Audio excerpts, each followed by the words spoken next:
ang iyong paligid, ating gabing walang hanggan. What? How?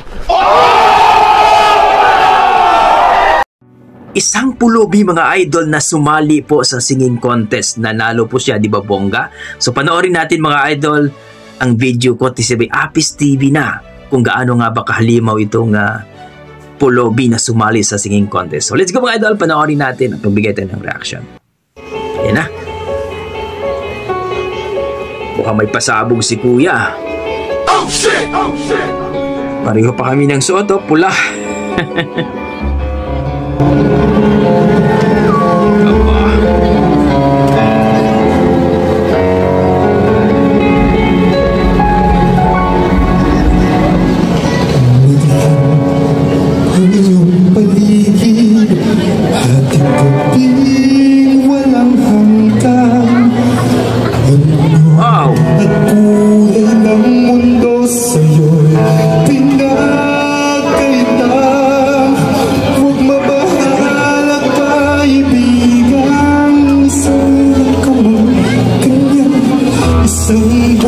Sa kamunduhan,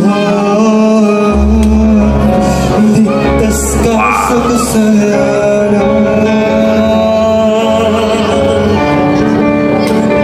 Ganda ng boses. Grabe si kuya. Grabing pulubi na ito. Galing. Inalalayo sa'yo ang tunay na mundo.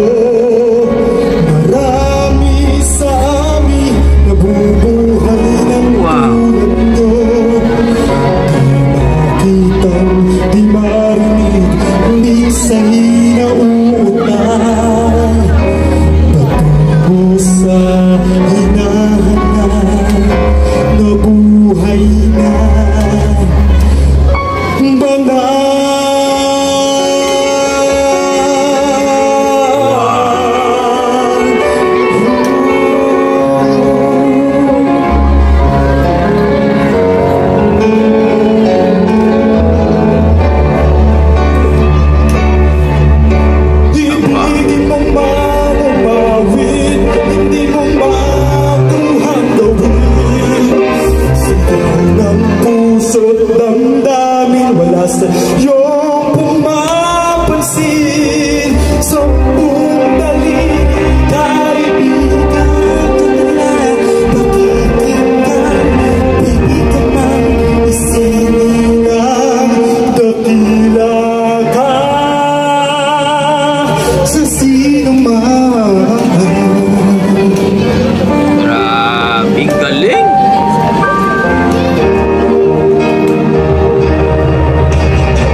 ang banal.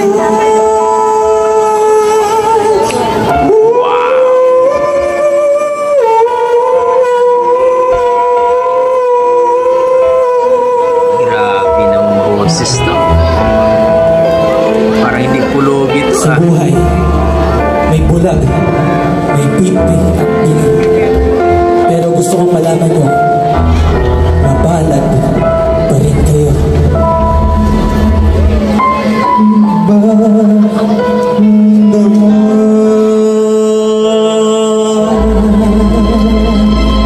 Galing.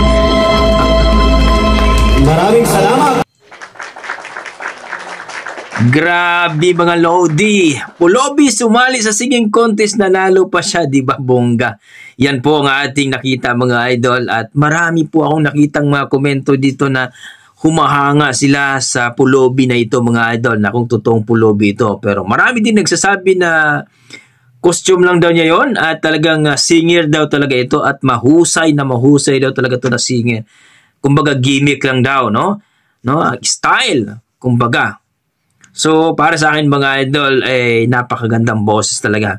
O talagang masasabi natin yung mga dugong Pinoy natin. Pero nakita ko naman na talagang mahusay kumanta talaga. No, maaari din na baka nagpapanggap lang na pulubi, pero talaga ang boses niya napakaganda talaga. So, para sa akin, mapulubi man siya o hindi, pero yan ang ating mga dugong Pinoy. No? Tayo, kumbaga, appreciate natin yung mga talento ng ating mga dugong Pinoy. Napakaganda talaga ang boses ng mga Pinoy natin. So, para sa akin, na-amaze ako at talagang nagustuhan ko yung timbre ng boses niya, yung performance niya, napakalupit. So, kayo dyan mga idol, ano masasabi niyo sa ating pulobi na sumali sa singing contest? Yung iba, nagsabi na hindi pulobi, gimmick lang daw, content lang daw, at hindi totoo talaga dahil professional singer daw po itong sumali sa singing contest. Please comment down below mga idol para ating pag-usapan. Pero huwag nyo sana kalimutan mag-like and subscribe dito kay Apis TV na mga idol, ang may-ari ng video. So okay, hanggang dito na mga idol. Maraming salamat. God bless po at ingat po kayo lagi.